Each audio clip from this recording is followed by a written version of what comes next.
Welcome to nursing classes with Archana. आज हम microbiology की यूनिट नंबर 4 इम्यूनिटी शुरू कर रहे हैं। तो देखो इम्यूनिटी होता क्या है। तो क्या है, ये हमारी बॉडी की एक ऐसी एबिलिटी जिसके थ्रू हम क्या कर सके, किसी इन्फेक्शन के साथ क्या कर सके, फाइट कर सके। तो इसी को हमने क्या बोला, इम्यूनिटी। हम बोलते हैं ना कि इसकी स्ट्रॉन्ग इम्यूनिटी है, इसकी वीक इम्यूनिटी। तो वही क्या है, किसी की एबिलिटी की वो कितना जो है इन्फेक्शन के साथ फाइट कर पा रहा है। तो देखो, the body is ability to resist और fight infection caused by pathogen. Means हमारी बॉडी की एबिलिटी टू रेजिस्ट और फाइट इन्फेक्शन क्या करना, रेजिस्ट करना और फाइट करना। अब देखो इसकी इंपॉर्टेंस क्या है। Protect the body from infection. अगर स्ट्रॉन्ग इम्यूनिटी है तो हमारी बॉडी जो है इन्फेक्शन से फाइट कर पाएगी, तो हमारी बॉडी को क्या होगा, इन्फेक्शन नहीं होगा।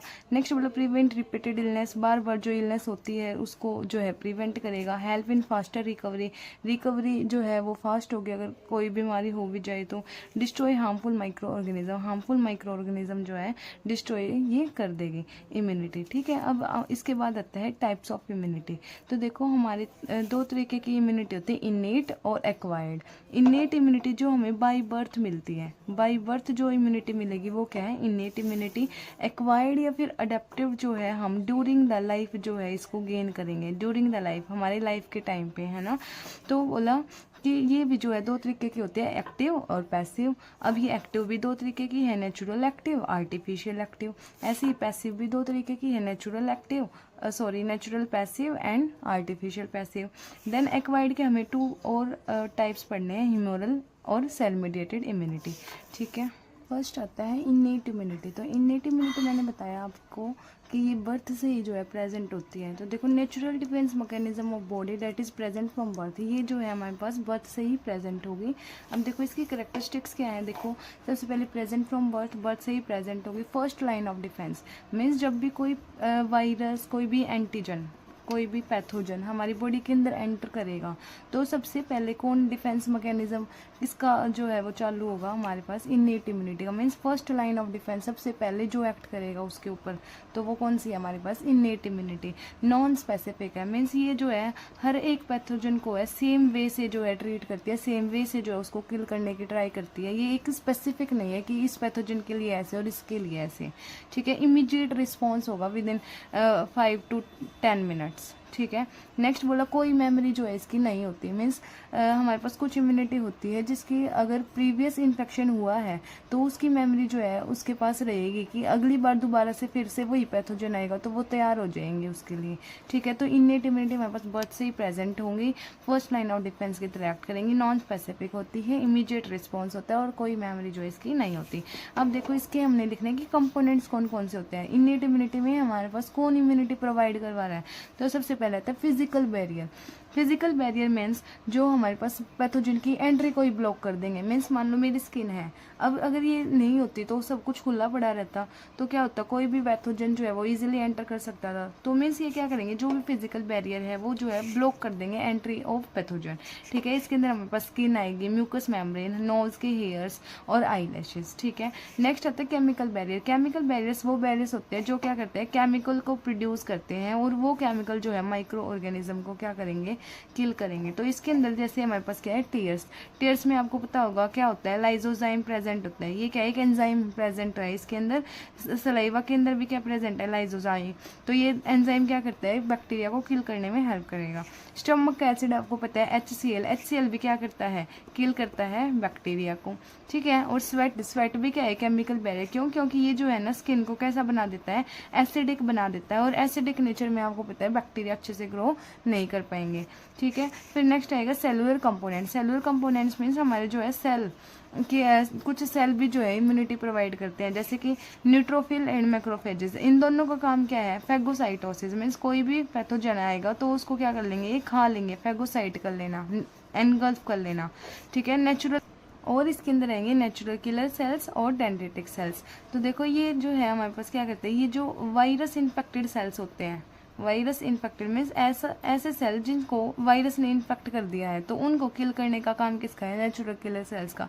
डेंड्रिटिक सेल क्या है, एक तरह के डिटेक्टिव है, ये डिटेक्ट करेंगे कोई पैथोजन तो नहीं आ गया है सेल के अंदर, बॉडी के अंदर, ठीक है। फिर बोला सोल्यूबल फैक्टर, सोल्यूबल फैक्टर्स के अंदर जो ऐसे फैक्टर्स या फिर ऐसी चीजें सब्सटेंसेस जो हमारे ब्लड या फिर हमारे पास बॉडी फ्लूइड के अंदर प्रेजेंट होंगे, उसको हमने बोला सोल्यूबल फैक्टर। इसके अंदर आते हैं हमारे पास कॉम्प्लीमेंट प्रोटीन। कॉम्प्लीमेंट प्रोटीन क्या कर देते हैं, कोई भी बैक्टीरिया है उसकी सरफेस पे क्या कर देंगे, ये होल बना देंगे, जिसकी वजह से क्या हो जाएगा, वो बर्स्ट हो जाएगा, फट जाएगा, अब वो जो है हार्म नहीं कर पाएगा, ठीक है। फिर आते हैं इंटरफेरेंस। इंटरफेरेंस क्या होता है, ये जब भी हमारी बॉडी के अंदर क्या होता है, वायरस इन्फेक्शन होता है, कोई भी वायरस का इन्फेक्शन होगा तो ये क्या करेगा, जो उसके आसपास वाले जो सेल्स होंगे उनको वॉर्न कर देगा कि वहाँ पे जो है वायरस जो है आ चुका है, तो इसका काम क्या है, उनको वॉर्न करना, मीन्स हेल्दी सेल्स को बचाना, ठीक है। नेक्स्ट आता है मेरे पास साइटोकाइन। साइटोकाइंस का काम क्या होता है कि मान लो एक इम्यून सेल से दूसरे इम्यून सेल्स के अंदर जो है इंफॉर्मेशन लेके जाएगा, एक इम्यून सेल से दूसरे के, मीन्स एक तरह का मैसेंजर है ये, ठीक है। तो देखो फिजिकल बैरियर में हमने बोला कि ये क्या करेंगे, ब्लॉक करेंगे एंट्री ऑफ पैथोजन को। केमिकल बैरियर में destroy micro organism using chemical produce by body, ये क्या करेंगे, माइक्रो ऑर्गेनिज्म को डिस्ट्रॉय करेंगे यूजिंग केमिकल्स, केमिकल्स का यूज करके जो कि बॉडी ने ही प्रोड्यूस करे हैं, ठीक है। सेलुलर कंपोनेंट्स में बोला दीज आर इम्यून सेल्स, मैंने बताया सेलुलर मीन्स सेल है ना, तो ये क्या करेंगे, डिस्ट्रॉय करेंगे पैथोजेंस को। Destroy micro organism by phagocytosis, means मैंने बताया फैगोसाइटोसिस जो है ये करेंगे, जिसके थ्रू जो है हमारा माइक्रो ऑर्गेनिज्म किल हो जाएगा। फिर soluble factors, these are the protective proteins found in blood and body fluids, ये जो है कुछ प्रोटीन्स होते हैं जो ब्लड हमारे या फिर बॉडी फ्लूइड्स के अंदर प्रेजेंट होंगे। नेक्स्ट क्या आता है इसका मैकेनिज्म, कि इनेट इम्यूनिटी जो है हमारी बॉडी के अंदर काम कैसे करती है। देखो पैथोजन एंटर्स बॉडी, मीन्स मान लो पैथोजन जो है वो बॉडी के अंदर एंटर हो गया किसी के भी थ्रू, चाहे वोंड के थ्रू या फिर नोज के थ्रू, रेस्पिरेटरी ट्रैक्ट के थ्रू, ठीक है। जब फिर क्या होगा, फिजिकल और केमिकल बैरियर एक्ट करेंगे वहाँ पर। मान लो अब क्या हुआ, फिजिकल और केमिकल बैरियर जो है उस पैथोजन को नहीं रोक पाए, ठीक है, नहीं रोका तो क्या हुआ, रिकॉग्निशन ऑफ पैथोजेंस, वो अंदर आ गए और जो वहाँ मैक्रोफेजेस थे उन्होंने पहचान लिया कि कोई पैथोजन जो है बॉडी के अंदर आया है। मैक्रोफेजेस या फिर डेंड्रिटिक सेल, मैंने आपको बताया था कि ये क्या होते हैं, डिटेक्टिव होते हैं, ये चेक करते हैं कोई पैथोजन आया या नहीं आया। फिर ये अब क्या करेंगे, न्यूट्रोफिल्स और मैक्रोफेजेस जो है उसको क्या कर लेंगे, फैगोसाइटोसिस जो है वो कर लेंगे, है ना, उसको खा जाएंगे। अगर मान लो फिर भी जो है हमारे पास इन्फेक्शन ज़्यादा बढ़ रहा है तो हमारे पास जो है वो साइंस दिखेंगे हमारी बॉडी में, इन्फ्लामेशन हो गई, फीवर हो गई, ये भी क्या होते हैं, प्रोटेक्टिव रिस्पॉन्स होता है हमारी बॉडी का। अगर इन्फेक्शन बढ़ रहा होगा तो क्या होगा, वो जो है साइन हमारी बॉडी के अंदर दिखाई देंगे। एक्टिवेशन ऑफ एक्वायर्ड इम्यूनिटी, और फिर बाद में भी अगर हमारा इन्फेक्शन ठीक नहीं हो रहा तो हमारी एक्वायर्ड इम्यूनिटी भी जो है वो एक्टिवेट हो जाएगी। तो ये अब नेक्स्ट आती है एक्वायर्ड इम्यूनिटी। तो एक्वायर्ड इम्यूनिटी का मतलब मैंने आपको बताया कि जो हम ड्यूरिंग द लाइफ जो है इसको क्या करेंगे, गेन करेंगे, ठीक है। तो acquired immunity it is the immunity that develop during life after exposure to specific pathogen, means जब आपकी बॉडी का किसी एक पैथोजन के साथ क्या होगा, एक्सपोजर होगा, मीन्स हमारी बॉडी के अंदर कोई पैथोजन आएगा तो हमारी बॉडी क्या करेगी, उस इम्यूनिटी को बनाएगी, उस इम्यूनिटी को क्या करेगी, डेवलप करेगी। तो वही इम्यूनिटी क्या हमारे पास, एक्वायर्ड इम्यूनिटी, मीन्स जो एक्चुअल में पैथोजन आने के बाद हमारी बॉडी के अंदर इम्यूनिटी फॉर्म होती है उसको हमने बोला एक्वायर्ड इम्यूनिटी। अब कैरेक्टरिस्टिक्स देखो, develop after the birth, means birth के बाद जो है ये डेवलप होती है। स्पेसिफिक इम्यूनिटी होती है, मीन्स हमने वहाँ पे देखा था कि वो कैसी थी, इनेट नॉन स्पेसिफिक, है ना। यहाँ पे क्या स्पेसिफिक इम्यूनिटी में स्पेसिफिक होगी हर एक पैथोजन के लिए कि इस पैथोजन के ऊपर कैसे एक्ट करना है, ठीक है। हैज़ इम्यूनोलॉजिकल मेमोरी, हमने पढ़ा था कि इनेट की जो है कोई मेमोरी नहीं है, लेकिन इसके अंदर जो है लॉन्ग टर्म मेमोरी जो है वो बन जाती है कि एक बार कोई पैथोजन हमारी बॉडी के अंदर आया तो उसके बाद क्या होगा, हमारी बॉडी के अंदर उसकी मेमोरी बन जाएगी कि सेकंड टाइम आएगा तो वो उसको जल्दी से पहचान लेगी और अपना इमीडिएट रिस्पॉन्स जो है वो देगी। इसके अंदर हमारे पास बी और टी लिम्फोसाइट्स जो है वो इन्वॉल्व होते हैं, ये आपको आगे समझ में आएगा। First response is slow and second is faster and stronger. पहला जो रिस्पॉन्स होता है वो स्लो होता है, मीन्स पहली बार अगर कोई पैथोजन हमारी बॉडी के अंदर आएगा तो वो जब हमारी बॉडी क्या रिस्पॉन्स जो है कैसा दिखाएगी, स्लो। लेकिन अब वही जो है सेम पैथोजन हमारी बॉडी के अंदर आएगा तब क्या होगा, उसके लिए मेमोरी बन चुकी होगी, अब वो क्या करेगी, फास्टर और स्ट्रॉन्गर जो है रिस्पॉन्स देगी। देखो एक्वायर्ड इम्यूनिटी के हमारे पास कंपोनेंट्स क्या आते हैं, साथ साथ रिवाइज करते चलो। इननेट में हमने क्या पढ़ा, फिजिकल बैरियर होते हैं, केमिकल बैरियर होते हैं, सोल्यूबल फैक्टर होते हैं, या फिर हमारे पास क्या है, सेलुलर फैक्टर्स जो है वो प्रेजेंट थे, है ना। लेकिन यहाँ पे एक्वायर्ड के अंदर क्या है, हमारे पास लिम्फोसाइट्स जो है वो प्रेजेंट होंगे, ठीक है। लिम्फोसाइट्स जो है क्या करेंगे, स्पेशलाइज्ड WBC। लिम्फोसाइट्स क्या होती है, हमारे पास WBCs होते हैं स्पेशलाइज्ड, जो क्या करती है, रिकॉग्नाइज करती है पैथोजन को और क्या करती है, इन्फेक्शन के साथ फाइट करती है, ठीक है। अब हमारे पास जो है लिम्फोसाइट दो तरीके के होते हैं, बी लिम्फोसाइट और टी लिम्फोसाइट। छोटी क्लासेस में भी हम पढ़ते हैं कि बी लिम्फोसाइट्स का काम क्या है, एंटीबॉडीज को बनाना, और टी लिम्फोसाइट्स का काम क्या है, ये बी सेल्स की जो है, बी लिम्फोसाइट्स की जो है हेल्प करेगा ताकि जो वो एंटीबॉडीज प्रोड्यूस कर पाए। देखो बी लिम्फोसाइट जो एंटीबॉडीज बनाएगी और टी लिम्फोसाइट जो है इनका हेल्पर है, मीन्स ये क्या करेगा, इसको हेल्प करेगा बी लिम्फोसाइट्स को एंटीबॉडीज बनाने में, ठीक है। तो ये क्या करेगा, produce antibodies against the specific antigen, किसी स्पेसिफिक एंटीजन के अगेंस्ट एंटीबॉडीज बनाएगी। और कैसे, जब ये बी लिम्फोसाइट जो है हमारे पास जो बी सेल है आगे जो मल्टीप्लाई करेंगे, मल्टीप्लाई होकर ये क्या बन जाएंगे, प्लाज्मा सेल्स, ठीक है। अब प्लाज्मा सेल्स आगे जाके क्या बनाएगी, एंटीबॉडीज, ठीक है। तो बोला कि इसके अंदर क्या होता है, प्लाज्मा सेल्स होते हैं और क्या होते हैं, बी मेमोरी सेल्स में इनकी भी जो है क्या होती है, मेमोरी सेल्स इनके पास प्रेजेंट होते हैं, मेमोरी जो है इनके पास बन जाएगी। अब टी लिम्फोसाइट्स जो है ये क्या करते हैं, डिस्ट्रॉय कर देते हैं इन्फेक्टेड सेल्स को, मीन्स ये कोई एंटीबॉडीज जो है वो नहीं बनाते, टी लिम्फोसाइट्स कोई एंटीबॉडी नहीं बनाएंगे, ये क्या सिर्फ हेल्प करेंगे बी सेल्स को एंटीबॉडीज बनाने में। डायरेक्ट जो है टी लिम्फोसाइट जो है किसी बैक्टीरिया को, माइक्रो ऑर्गेनिज्म को किल कर सकता है, किसके थ्रू। अब टी लिम्फोसाइट्स के जो है, टी लिम्फोसाइट्स के फर्दर टाइप्स होते हैं, सबसे पहले है helper T cells, then cytotoxic T cells and then memory T cells. तो देखो हेल्पर से ही समझ में आ रहा है, ये हेल्प कर रहा है किस किस चीज में, बी सेल्स को, मीन्स बी लिम्फोसाइट्स को एक्टिवेट करने में, है ना, ताकि वो जो है क्या बना सके, एंटीबॉडीज बना सके। एक्टिवेट कर रहा है मैक्रोफेजेस को ताकि वो जो है फेगोसाइट कर सके किसी पैथोजन को। रिलीज करवा रहा है साइटोकाइन। साइटोकाइन अभी मैंने आपको बताया था कि एक तरह के मैसेंजर की तरह एक्ट करते हैं, मीन्स एक इम्यून सेल से दूसरे इम्यून सेल के अंदर इन्फॉर्मेशन लेके जाते हैं, ठीक है। साइटोटॉक्सिक टी सेल्स का काम क्या है, directly destroy virus infected cells. ये जो है क्या करेगा, जिस भी सेल को जो है वायरस ने इन्फेक्ट कर रखा होगा उन सेल्स को डिस्ट्रॉय करेगा, कौन, साइटोटॉक्सिक टी सेल्स। देन है हमारे पास मेमोरी टी सेल्स, जैसे हमारे बी लिम्फोसाइट्स के पास क्या थे, B memory cells, memory B cells, यहाँ पे क्या होंगे, मेमोरी टी सेल्स। अब ये इनके पास भी जो है किसी भी पैथोजन के लिए क्या बन जाएगी, मेमोरी बन जाएगी, मींस रिमेंबर द पैथोजन, ये पैथोजन को अब क्या करेंगे, याद रखेंगे। तो इसके अंदर एक्वायर्ड इम्यूनिटी के अंदर सबसे पहले हमारे पास कंपोनेंट है लिम्फोसाइट्स, देन है हमारे पास एंटीबॉडीज। ये क्या है, specialised Y shape proteins that specifically bind to antigens. ये क्या है, हमारे पास स्पेशलाइज्ड वाई शेप्ड के प्रोटीन्स होते हैं जो क्या करते हैं, एंटीजन के साथ बाइंड हो जाते हैं और माइक्रो ऑर्गेनिज्म को किल कर देंगे, ठीक है। अब देखो टाइप्स ऑफ एक्वायर्ड इम्यूनिटी। तो देखो एक्वायर्ड इम्यूनिटी हमारे पास active immunity, passive immunity. Active भी दो तरीके की है, natural active, artificial active, and then passive immunity भी दो तरीके की है, natural passive and artificial passive. अब देखो मैं समझाती हूँ ये क्या होते हैं। एक्वायर्ड इम्यूनिटी दो तरीके की होती हैं, एक तो होती है एक्टिव और एक होती है पैसिव, है ना।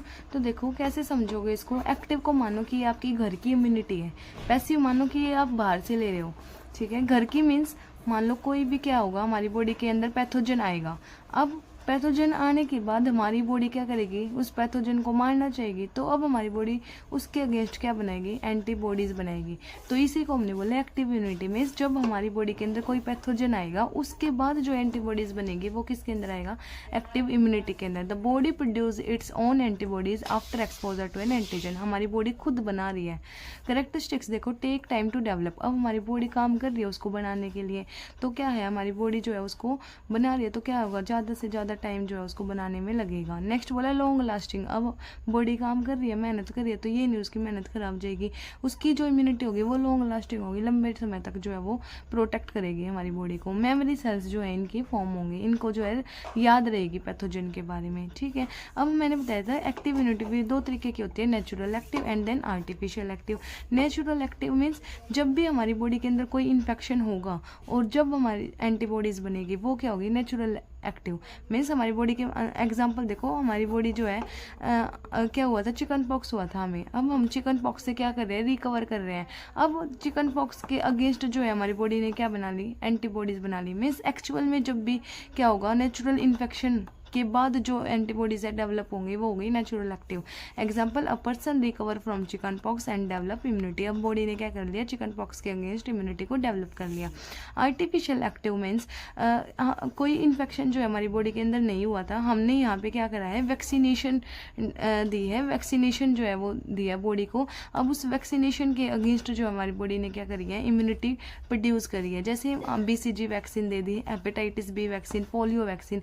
अब क्या है, वैक्सीन देने से क्या हुआ, हमारी बॉडी का इम्यून सिस्टम एक्टिवेट हो गया और एंटीबॉडीज जो है यहाँ पे फॉर्म होगी। आर्टिफिशियल मीन्स हमने वैक्सीनेशन जो है वो करी है और उसके बाद जो एंटीबॉडीज यहाँ पे बनी है। ठीक है, अब आप बोलोगे कि ये तो बाहर से ली है, बाहर से हमने क्या लिया है, सिर्फ वैक्सीनेशन लिया है, एंटीबॉडीज तो हमारी बॉडी के अंदर ही बनी है, तो वही मतलब है यहाँ पे। नेक्स्ट आता है पैसिव इम्यूनिटी। देखो पैसिव इम्यूनिटी जो हम बाहर से लेते हैं, मीन्स बनी बनाई हमने क्या ले लिया, एंटीबॉडीज। हमने कुछ जो है बॉडी के अंदर नहीं बनाया, डायरेक्ट हमने क्या लिया, एंटीबॉडी।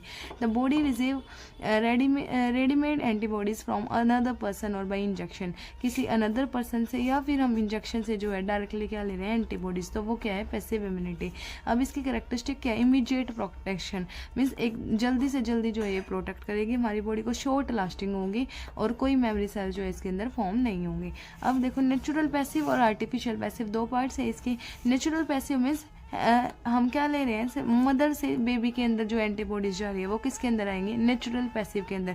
आई तो किसी अनदर पर्सन से ही है ना, इसके अंदर क्या है, अनदर पर्सन, तो अनदर पर्सन से जो भी आएगी वो क्या होगी, है तो पैसिव। बाहर से हमने लिया और डायरेक्टली क्या लिया है, एंटीबॉडीज ली है। जैसे हमारे पास प्लेसेंटा के थ्रू क्या आती है, एंटीबॉडीज जाती है बच्चे के पास। ब्रेस्ट मिल्क के अंदर क्या होता है, कोलेस्ट्रम, कोलेस्ट्रम के अंदर भी क्या होती है हमारे पास, IgG एंटीबॉडी जो है वो प्रेजेंट होती है। मीन्स डायरेक्टली हम क्या ले रहे हैं, एंटीबॉडीज ले रहे हैं। आर्टिफिशियल के अंदर जो है हम इंजेक्शन के थ्रू जो है डायरेक्टली क्या ले रहे हैं, एंटीबॉडीज ले रहे हैं। जैसे हमने क्या ले रहे हैं, रबीज इम्यूनोग्लोबिन, ये क्या है, एंटीबॉडीज है रबीज की। एंड टेटनस का इम्यूनोग्लोबिन, तो ये इसके अंदर आएंगे हमारे पास आर्टिफिशियल पैसिव के अंदर। अब देखो एक्वायर्ड इम्यूनिटी का मैकेनिज्म मीन्स वो कैसे एक्ट करती है। तो सबसे पहले देखो हमने इन्नेट इम्यूनिटी के अंदर क्या पढ़ा था कि कोई भी पैथोजन जो है वो हमारी बॉडी के अंदर आएगा, फिर क्या होगा, हमारे पास फिजिकल और केमिकल बैरियर जो है वो एक्ट करेंगे। फिर क्या होगा, अगर वो फिर भी ये बैरियर क्रॉस करके जो है पैथोजन अंदर आ जाता है तो क्या करेंगे, मैक्रोफेजेस जो है वहाँ पे एक्ट करेंगे। मैक्रोफेजेस जो है उसको क्या करेंगे, किल कर देंगे, है ना। लेकिन यहाँ पे क्या होगा, हमारे पास बॉडी के अंदर क्या हुआ है, एंटीजन जो है वो एंटर हुआ। अब वो जो है रिकॉग्नाइज कर लिया, उनको पहचान लिया किसने, हमारे पास मैक्रोफेजेस ने और डेंड्राइटिक सेल ने। इन्होंने देखा कि कोई पैथोजन जो है हमारी बॉडी के अंदर आया है। अब क्या होगा, एक्टिवेट हो जाएंगे B एंड T सेल्स। मैंने अभी बताया था एक्वायर्ड इम्यूनिटी के अंदर कंपोनेंट्स के अंदर B सेल्स और T सेल्स होते हैं जो क्या करते हैं, एंटीबॉडीज बनाते हैं। तो B सेल्स जो है वो एंटीबॉडीज बनेंगे और T सेल्स जो है वो क्या करेंगे, इन्फेक्टेड सेल्स को डायरेक्टली किल कर देंगे without making any antibody. T cells antibody बनाते ही नहीं है, तो क्या होगा, दोनों के थ्रू क्या होगा, पैथोजन एलिमिनेट हो जाएगा, किल हो जाएगा, साथ में मेमोरी सेल्स फॉर्म हो जाएंगे, फास्टर रिकवरी होगी नेक्स्ट टाइम। ठीक है, तो ये क्या था हमारे पास एक्वायर्ड इम्यूनिटी का मैकेनिज्म। आपको कि एक्वायर्ड की हमें दो इम्यूनिटी और पढ़नी है, एक तो सेल मीडिएटेड इम्यूनिटी और एक पढ़नी है ह्यूमोरल इम्यूनिटी। ठीक है, तो देखो इसको याद कैसे करोगे, ह्यूमोरल और क्या है, सेल मीडिएटेड। तो ह्यूमोरल के अंदर हमारे पास क्या होंगे, एंटीबॉडीज फॉर्म होंगी और सेल मीडिएटेड में हमें सेल से ही समझ में आ रहा है कि यहाँ पे कोई एंटीबॉडी नहीं बनेगी, डायरेक्टली जो है सेल क्या कर देंगे, किल कर देंगे हमारे पास पैथोजन को। अब देखो एंटीबॉडी कौन बनाता है हमारे पास, बी लिम्फोसाइट्स। और जो हमारे पास डायरेक्टली सेल के साथ कौन किल करता है, बैक्टीरिया या फिर किसी माइक्रो ऑर्गेनिज्म को, T सेल्स। तो ह्यूमोरल जो है इसके अंदर एंटीबॉडी बनेगी और इसको कौन हेल्प करवा रहा है, बी लिम्फोसाइट्स। और सेल मीडिएटेड के अंदर कोई एंटीबॉडी नहीं बनेगी और इसको हेल्प करवा रहा है हमारे पास T सेल्स। तो देखो it is the immunity in which beta cells produce antibodies. तो क्या हो रहा है इसके अंदर, बीटा सेल्स जो है वो क्या कर रहे हैं, एंटीबॉडीज़ को प्रोड्यूस कर रहे हैं और वो क्या कर रहे हैं, फाइट कर रहे हैं उन जर्म्स के साथ जो कि हमारे बॉडी फ्लूइड्स के अंदर प्रेजेंट है। एक चीज़ और याद रखनी है आपको, ह्यूमरल इम्यूनिटी कहाँ पे एक्ट करती है हमारे पास, एक्स्ट्रा सेलुलर पैथोजन मीन्स जो पैथोजन हमारे पास सेल से बाहर है। एक्स्ट्रा सेलुलर मीन्स सेल से बाहर, सेल से बाहर क्या हमारे पास बॉडी के फ्लूइड्स हैं या फिर क्या है, ब्लड प्रेजेंट है, तो उनके अगेंस्ट कौन सी इम्यूनिटी एक्ट करेगी हमारे पास, ह्यूमोरल। फिर हमारे पास सेल मीडिएटेड जो है वो इंट्रा सेलुलर पैथोजन के लिए एक्ट करती है। इंट्रा सेलुलर मीन्स जो सेल के अंदर पैथोजन प्रेजेंट है उसके ऊपर कौन एक्ट करेगी हमारे पास, सेल मीडिएटेड। तो देखो एंटीबॉडी मीडिएटेड इम्यूनिटी है मीन्स इसके अंदर क्या होती है, एंटीबॉडीज फॉर्म होती है। Next mediated by B lymphocytes B lymphocyte जो है यहाँ पे हेल्प करवा रहे हैं। यहाँ पे क्या हो गया हमारे पास मेमोरी सेल्स बनेंगे। जो एक्वायर्ड इम्यूनिटी होती है उसकी मेमोरी सेल्स बने ही बनेंगे, तो इसके अंदर मेमोरी सेल्स बनेंगे act against extra cellular pathogen, और ये जो है एक्स्ट्रा सेलुलर पैथोजन के ऊपर एक्ट करेंगे। मीन्स जो सेल से बाहर पैथोजन प्रेजेंट है, मीन्स हमारे बॉडी फ्लूइड्स या फिर हमारे पास ब्लड के अंदर जो प्रेजेंट है। देखो कंपोनेंट्स मीन्स हमारे पास ह्यूमरल इम्यूनिटी के कंपोनेंट्स क्या है। तो अभी मैंने बताया था कि ह्यूमरल इम्यूनिटी के अंदर क्या है हमारे पास बी लिम्फोसाइट्स, क्योंकि यही क्या कर रहे हैं हमारे पास एंटीबॉडीज़ बनाने में हेल्प कर रहे हैं, है ना। प्लाज्मा सेल्स आएंगे और मेमोरी बी सेल्स। देखो यहाँ से आपको समझना है कि हमारे पास बीटा सेल्स होते हैं, वो जब आगे क्या करेंगे मल्टीप्लाई करेंगे, मल्टीप्लाई करके वो प्लाज्मा सेल्स के अंदर कन्वर्ट हो जाते हैं। अब ये प्लाज्मा सेल्स आगे क्या करेंगे एंटीबॉडीज़ फॉर्मेशन कराएंगे। तो देखो यहाँ से ही आपको समझ में आ रहा है इसके कंपोनेंट्स हमारे बीटा सेल्स होंगे, प्लाज्मा सेल्स होंगे और हमारे पास मेमोरी बीटा सेल्स जो है वो भी होंगे, ठीक है। तो देखो इसका मैकेनिज्म के अंदर एंटीजन एंटर्स द बॉडी, कोई भी एंटीजन जो है बॉडी के अंदर आया, बीटा सेल्स ने रिकॉग्नाइज कर लिया कि कोई एंटीजन आया है, ठीक है। Helper T cell activate beta cells. देखो सबसे पहले क्या होगा बॉडी के अंदर एंटीजन आएगा, बीटा सेल्स उसको रिकॉग्नाइज कर लेंगे। अब मैंने बताया था कि जो हेल्पर टी सेल्स है वो भी जो क्या है क्या करवाते हैं हेल्प करवाते हैं बीटा सेल्स की एंटीबॉडीज बनाने में। तो हेल्पर टी सेल्स जो है वो एक्टिवेट कर देंगे बीटा सेल्स को, बीटा सेल्स जो है आगे प्लाज्मा सेल्स के अंदर कन्वर्ट हो जाएंगे और फिर वो क्या करेंगे एंटीबॉडीज को फॉर्म करेंगे। अब एंटीबॉडीज जो है वो एंटीजन के साथ बाइंड हो जाएगी। अब एंटीबॉडी जो है उसको क्या कर देगी डिस्ट्रॉय कर देगी, किल कर देगी, ठीक है। मीन्स एंटीजन जब भी हमारी बॉडी के अंदर आएगा तो क्या होंगे हमारे पास, ऐसे याद करो कि हेल्पर टी सेल्स भी जो है वो एक्टिवेट हो जाएंगे। अब एक्टिवेट होने के बाद ये क्या करेंगे बीटा सेल्स जो है हमारे पास चेंज हो जाएंगे प्लाज्मा सेल्स के अंदर, फिर एंटीबॉडीज जो है यहाँ पे फॉर्म होंगी। नेक्स्ट हमारे पास आता है सेल मीडिएटेड इम्यूनिटी। तो देखो सेल मीडिएटेड मीन्स मैंने आपको बताया था कि इसके लिए क्या है हमारे पास टी लिम्फोसाइट्स आएंगी सिर्फ, है ना। इसके अंदर कोई भी एंटीबॉडी फॉर्मेशन नहीं होगा, टी सेल्स जो है हमारे पास डायरेक्टली किल कर देंगे माइक्रो ऑर्गेनिज्म को। तो it is a type of acquired immunity in which T lymphocytes directly destroyed infected cells without producing antibodies. Means T lymphocyte जो है डायरेक्टली इन्फेक्टेड सेल्स को जो है किल कर देंगे, कोई एंटीबॉडीज जो है यहाँ पे फॉर्म नहीं होंगे। इसके अंदर कंपोनेंट्स वही सारे होंगे जो हम पहले पढ़ चुके हैं। एक्वायर्ड इम्यूनिटी के अंदर हमारे पास क्या थे helper T sales, cytotoxic T sales थे और हमारे पास मेमोरी टी सेल्स। ये देखो यहाँ पे अभी helper T sales CD4+ cytotoxic T sales थे, मेमोरी टी सेल्स थे किसके अंदर हमारे पास ये एक्वायर्ड इम्यूनिटी के अंदर। तो वही जो है यहाँ पे भी सेम कंपोनेंट्स होंगे क्योंकि इसके अंदर कौन हेल्प करवा रहा है हमारे पास टी लिम्फोसाइट्स। इसके मैकेनिज्म के अंदर देखो एंटीजन जो है हमारी बॉडी के अंदर एंटर करेगा, कोई भी एंटीजन हमारी बॉडी के अंदर एंटर हुआ तो क्या हुआ antigen is engulfed by antigen presenting cells. यहाँ पे क्या होता है APC means antigen presenting cells present होते हैं। ये क्या करते हैं किसी भी एंटीजन को अपने सरफेस के ऊपर चिपका लेंगे। मीन्स ये दिखाएंगे कि इनके बॉडी के ऊपर क्या आ गया एंटीजन आ गया। मीन्स ये क्या कर रहे हैं रिप्रेजेंट कर रहे हैं, ठीक है। एंड APC के अंदर बस क्या होते हैं मैक्रोफेजेस भी हो सकते हैं या फिर डेंड्राइटिक सेल्स भी होते हैं, ठीक है। ये क्या करेंगे रिप्रेजेंट करेंगे। अब APC जो है वो क्या करेंगे प्रेजेंट करेंगे एंटीजन को हेल्पर टी सेल्स को। मीन्स ये क्या है हमारे पास मान लो APC सेल्स है, ये क्या है हमारे पास एंटीजन है। अब क्या है इसके ऊपर एंटीजन लग गया, अब ये जो है किसके पास जाएंगे हेल्पर टी सेल्स के पास। देखो हमारे पास APC है, APC क्या करेगा हेल्पर टी सेल के पास जाएगा, ठीक है। CD8 सेल्स के पास जाएगा, मेमोरी सेल्स जो है यहाँ पे फॉर्म होंगे। देखो हेल्पर टी सेल्स क्या है क्या करेंगे ये साइटोकाइंस को रिलीज करेंगे, हेल्पर टी सेल्स रिलीज करेंगे साइटोकाइंस को। साइटोकाइंस का मतलब मैंने आपको बताया था कि ये क्या करते हैं एक तरह के मैसेंजर की तरह एक्ट करते हैं, एक सेल से दूसरे सेल के अंदर इंफॉर्मेशन को लेके जाएंगे, है ना। CD8 सेल्स का मैंने बताया था कि वायरस इन्फेक्टेड सेल्स को क्या करते हैं डायरेक्टली किल कर देते हैं। मेमोरी सेल्स मीन्स वो क्या करेंगे पैथोजन को यहाँ पे याद रखेंगे। तो वही बोला देखो हेल्पर टी सेल्स क्या रिलीज करेंगे साइटोकाइंस को, साइटोकाइन एक्टिवेट कर देंगे CD8 सेल्स को, मीन्स साइटोटॉक्सिक टी सेल्स को जो एक्टिवेट करेंगे। अब ये CD8 T cells recognise and kill infected cells, directly infected cells को जो है ये किल कर देंगे। मेमोरी टी सेल्स भी जो यहाँ पे फॉर्म होंगे। अब इसकी कैरेक्टरिस्टिक्स वही कि कोई एंटीबॉडी जो है यहाँ पे प्रोड्यूस नहीं होंगी, टी लिम्फोसाइट जो इसको मीडिएट करेंगे, हैज मेमोरी, मेमोरी इसकी होगी, act against intracellular pathogen means humoral immunity के बिल्कुल अपोजिट जो है ये होगी। सो आज हमने यूनिट नंबर 4 इम्यूनिटी और उसके टाइप्स को अच्छे से समझ लिया है। इसके आगे के टॉपिक्स हम नेक्स्ट वीडियो में कवर करेंगे। अगर वीडियो हेल्पफुल लगी हो तो प्लीज़ इसे लाइक, शेयर और चैनल को सब्सक्राइब ज़रूर करें। कोई भी डाउट हो तो नीचे कमेंट करें। मिलते हैं नेक्स्ट सेशन में। Thank you so much and take care. Stay tuned.